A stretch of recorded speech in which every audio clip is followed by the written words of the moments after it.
Hello and welcome to For Whom the Cell Tolls. I'm your host Keenan, and joining me is Scout the Pomeranian. She's extra tired because it's late tonight, but she will still manage to wake me up at somewhere around 4 to 5 a.m. Pomeranians are truly marvels of artificial evolution, as I found out. So today's episode is very cancer therapy centric. There's a new paper that came out in Nature Reviews by, let me get the name right, Peter A. Jones is the first author, two other authors, and then Daniel D. de Carvalho.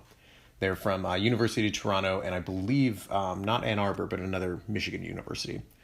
So Nature Reviews is a paper where review papers can come in and kind of give a broad brush on a topic, but this topic is something very new, and that's why I wanted to introduce it to everybody and kind of break it down for kind of how amazing and cool it is. There's not a ton of papers that always strike me the minute you read them, but this one did, and because this is a very, very neat, very cool advance that I think is going to help a lot of people.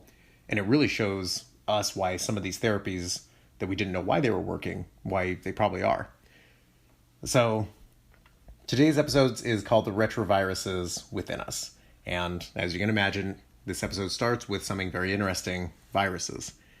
Lots of viruses that we know of are harmful. They go in, they integrate into our cells, they burst out of the cells, and then they go infect other cells. And that's a bad deal. And the immune system usually has to rise up, fight it, and, we get sick, we get better, sometimes not. But there are different kinds of viruses. The retrovirus is something that you imagine with HIV, and what it does is that it sends in protein machinery, just little proteins that make it in, and they actually take the viral DNA and put it into our genome, just in some random spot. And then that's where that DNA starts circulating and making new products from. More viruses come out of it. And, it can kind of integrate anywhere. Sometimes it can get in the middle of a really important gene, and that can be bad. That's not necessarily good for the virus, though, because then that cell goes away. So usually successful viruses that integrate go into a non-coding part of the DNA, something that's not actively being opened up and turned on. So this could be somewhere called an intron, where that region of DNA is not going to be turned on, or at least it's not ever going to be part of an actual gene that gets turned into RNA and then protein. So as I said, HIV does this. It puts genes into our DNA. Proteins come out of that, make more virus, they go get more cells. And so somebody with HIV, all their T cells, which is the target cell, all of those are infected by the virus. It's in all of those DNA, of all those cells. So there are viruses like this that integrate into the DNA, and some of them are harmful, as we're talking about right now. Others are not harmful at all, but they don't add any, benefit type of thing. They're kind of just neutral. They're kind of like these jumping viruses that, we still get to this day, that we get them, they integrate in our DNA, and they kind of just sit there. Or they can kind of bounce out, maybe, but there are things like this. There are viruses like this without like a malevolent intention or a benevolent intention on the opposite side of things. But sometimes they just sit there in the DNA and they don't really do anything. It's kind of an interesting concept that something like that would exist. But if you think about it, it's just kind of along the path of what a virus could be. It's just essentially a DNA parasite. And in this case, it's not really harming us. So it's not really a parasite in this case. So although that these viruses were not theoretically harmful, the ones that are integrating in us, they probably could be. And so what we see is that a lot of these viruses in our genome, they're pretty ancient, and they've just been in our genome for all this time because they got integrated. And then, we kept moving on, passing on DNA, and that they're just kind of part of our DNA now. They're just relics, essentially, just left over. They actually got turned off. So remember we talked about something called epigenetics, which is when the process of what genes are on and what genes are off. Because remember, every cell has a copy of every gene, but it really epigenetics is the process by which what set of genes are on and the other set that are off. So essentially what happened to a lot of these relic viruses that were semi-harmless, they were methylated. And methyl groups are just little chemical groups that are added by some of our protein enzymes. And if you add that to a certain section of DNA, it pretty much just seals it up. Basically puts it in kind of this hibernation, and every time a cell divides, that same silencing is always put on that section of DNA. And there's certain patterns and mechanisms that account for that. So essentially you have all these viruses that are silenced, and they're just sitting in our DNA, and they're not harming us, they're not doing anything because they can't get out, they can't turn on their DNA, because the virus needs to turn on that DNA, make proteins, and then that's how it would redo and remake more DNA to put into new cells. So they're just sitting there, they're just silent. Some cases they get out and they bounce around, and some actually we found out have actually served a purpose. Some of the machinery where you can cut and paste DNA and put it somewhere else in the genome, or you can copy and paste DNA. Those are something we call transposons, and they can they're called jumping genes, as we said. They'd kind of just jump around adding and putting and, going all different which ways. And although that might seem a little destructive, you'd be surprised how big the genome is and how little transposons actually usually impact anything. They can cause defective cells, and I think in some cases cancer. I think people have theorized that they can jump into a gene at the wrong part and cause, kind of a cancerous path. But for the most part, if they jump into something wrong, the cell just dies and you move on. But some of these jumping genes that can copy and paste genes, they actually serve a purpose. Some of this machinery has actually been, these genes have been taken over and seized on kind of by our cells and activated, but only in the right environment. So for example, the Y chromosome, and we'll talk about this in another episode, the Y chromosome is really small compared to the X chromosome, and technically the X chromosome is the partner with the Y. But, Scott's barking, just a sec. So technically the X is partnered with the Y, but the Y can't cross over and recombine with the X chromosome like the other pairs can. Oh, there's your bark. Come here. Jealous of science, Scouty. So now she's getting scratched, so happy thing. So what these jumping genes can do is actually transfer genes from one chromosome to another or within the same chromosome, and that causes variation. And if you've taken genetics or intro bio, you've heard about how there are these mechanisms of variance in your sex cells that you're going to pass on. And this is one of those sources, theoretically. So, and I think proven, actually. Don't quote me on that. Go look that up yourself. So here's where things get really interesting with these ancient relic retroviruses that are kind of stuck inside of us. Recall one of the cancer therapies from the cancer therapy episode, these epigenetic therapies that affect the on and off programs of genes. What genes are turned on are now off. Some genes that are off are now turned on when you give these drugs to cancer cells. Usually what these drugs are inhibiting are one of these master regulator genes that are turning on 1,000 genes, turning off 500 genes.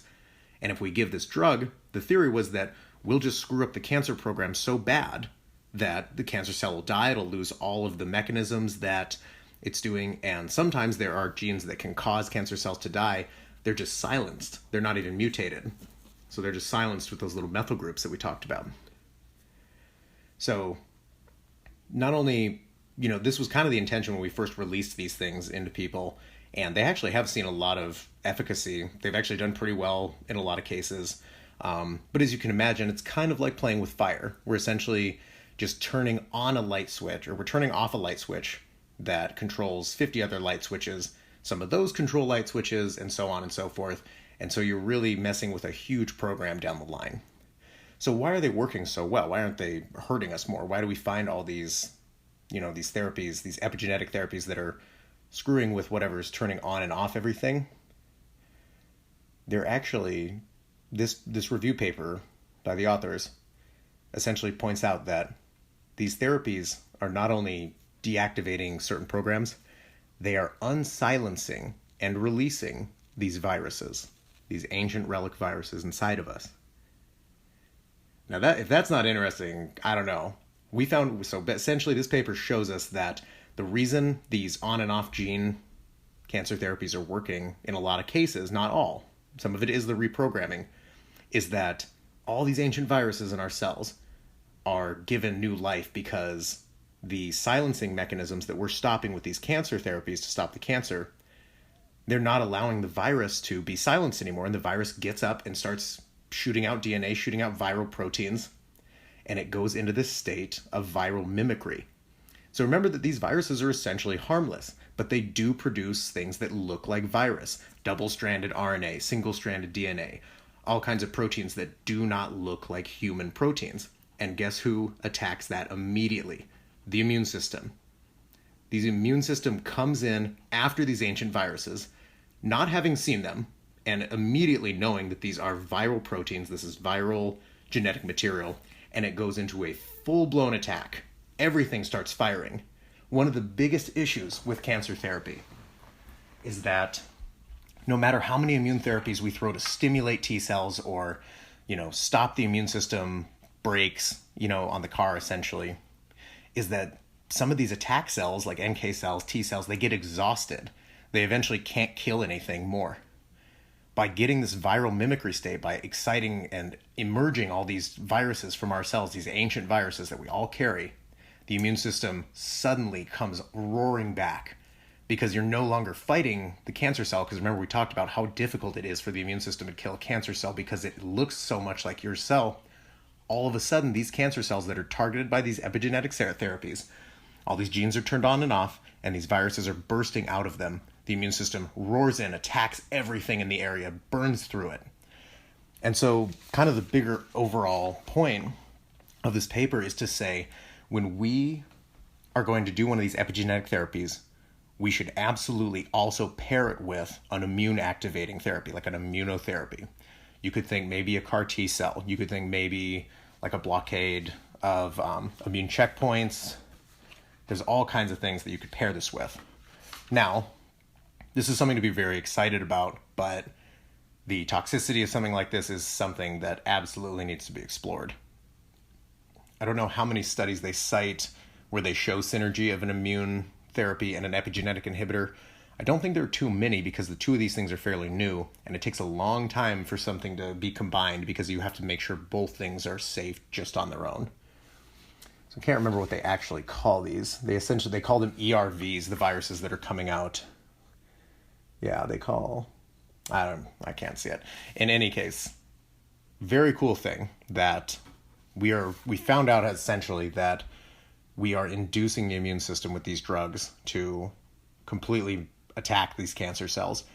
All the while, we just thought we were turning on and off the right genes in the cancer cells. And to a degree, that is what is having an effect. But the major effect in patients that's so good is that we're getting the immune environment to just really rev up and come after this cancer cell. So I know I repeated myself many times, but it's very exciting. It's very cool. And in the future, there may be a lot of these pairings. If we can control that, and, this really gives us even more ammo to the fight in that maybe we can really find a way and identify like 5 of these ancient retroviruses, unmethylate them in a very exact way, and that's how we can get these just specific cancer cells to burst out these viral proteins and have the immune system just converge right on the tumor that we're targeting. So in the future, that's something, that should be really cool. It kind of broaches the idea of introducing virus. And like I said in the cancer therapy episode, they're, in one of the oldest experiments, people with measles, the virus, it targets growing cells. Cancer cells are always growing. Thus, the measles virus attacks the cancer cells and draws the immune system to the cancer. This is the same idea. This is just really cool. So I just wanted to share this. It's kind of a quick episode. Well, actually, I don't know. And this rationale has a really strong future, so look out for it. And in any case, have a good night. And good night from Scout. I'm sorry that she barked. She wanted attention, but she's a little scientist. She wanted to be a part of it. All right. Have a good night, and thanks for listening. Bye.